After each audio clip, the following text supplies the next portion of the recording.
Today I will discuss about urban problem related to energy. Nowadays, cities are main center of economic growth, trade, education, employment. ସେ କହିଲା କି employment ହଉ ଚାहे ସେ ଇକୋନୋମିକ୍ର growth ହଉ trade ହେଉ employment ହଉ ଏଇ ସବୁ ଗୁଡ଼ିକର ମେନ୍ ସେଣ୍ଟର ହେଉଛି କ'ଣ ନା ସିଟି। ସେଇ ସିଟିରେ ବହୁତ ସାରା ଲୋକମାନେ ନିଜର ଇକୋନୋମିକୁ ଗ୍ରୋଥ୍ କରିବା ପାଇଁ ନିଜର ଏଜୁକେସନ୍କୁ ଗ୍ରୋଥ୍ କରିବା ପାଇଁ ନିଜର ବଞ୍ଚିବାର ଶୈଳୀକୁ ଉନ୍ନତ ଧରଣ କରିବା ପାଇଁ ସିଟିଜ୍ ମାନଙ୍କରେ ସେମାନେ ବସବାସ କରିଥାନ୍ତି।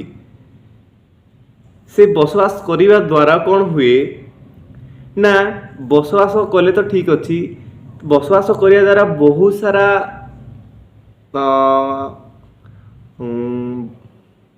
बहुत सारा एनर्जी दरकार, बहुत सारा इलेक्ट्रिसिटी दरकार, बहुत सारा पानी दरकार, बहुत सारा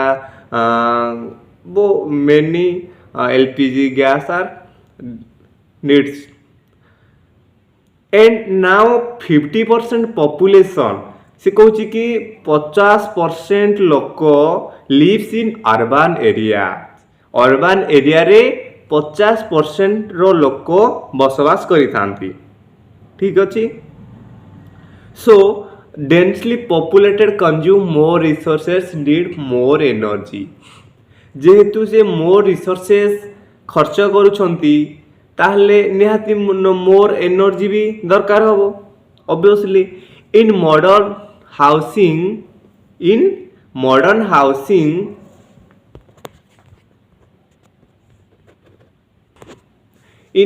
housing the use of brick, concrete, aluminium and glass makes building hard. से कहला generally cities मानकरे कौन हुए nowadays modern housing जो बड़ा बड़ा बिल्डिंग सब बना होची सेटरे यूज होची इटा, aluminium, glass। से जो ग्लास से मान जो यूज करा होची से बिल्डिंग को तैयारी कर दोची बहुत गरम कर दोची। तो गरम को कम करने आमे रिक्वायर आमर दरकार होची कौन large number of fans, huge air conditioning unit. So high rise building consume huge amount of electricity. जेहेतु आमे बहुत सारा फैन यूज करती, बहुत सारा यूज करती ठंडा होगापाई एयर एसी एयर कंडीशनिंग। तो सेथिपाई कौन दरकार मोर एनर्जी दरकार, मोर इलेक्ट्रिसिटी नीड्स दरकार। तो बहुत सारा इलेक्ट्रिसिटी दरकार हेबा जोगु एनर्जी रो प्रॉब्लम देखा जाए। दैट इज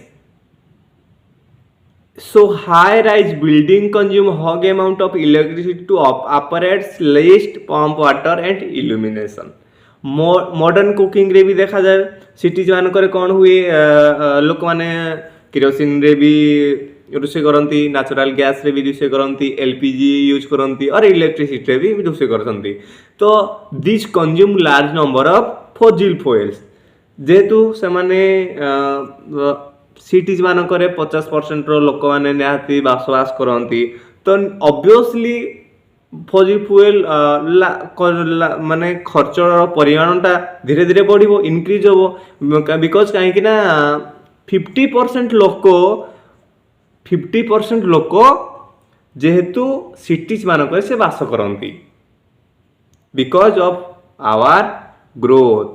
निजर ग्रोथ पाई निजर फाइनेंशियल फ्रीडम, निजर एजुकेशनल स्ट्रंग, निजर इकोनॉमिक ग्रोथ, निजर एम्प्लॉयमेंट से साधारणतः बसवास करथांती। निजर बंचिबार शैली को उन्नत धरण करने से माने सिटीज मानकरे बसवास करथांती।